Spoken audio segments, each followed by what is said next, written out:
nurse said, "You've got angina." So I was referred back into cardiology, more ECGs, more tests, and the consultant said, well, there is part of your what's called a LAD artery is a bit blocked at the top. Let's do an MRI or let's do an ultrasound.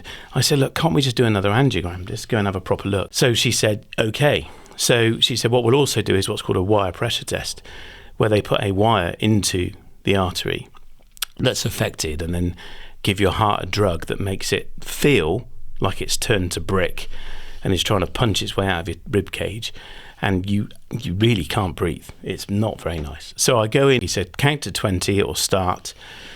And at 90, it will stop. Just keep counting. Anyway, at 10, he said stop.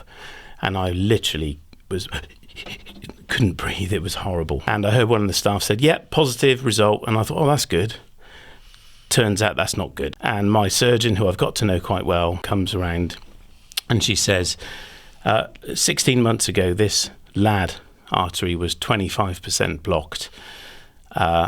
It's now 75% blocked, and we need to do something about it. So I said, well, what's the plan? And she said, I suggest surgery. So I was hoping that there was some kind of keyhole, and I've got to have a triple heart bypass, which on Friday was a massive shock. And it still is now as I go back to Friday to remember how I felt.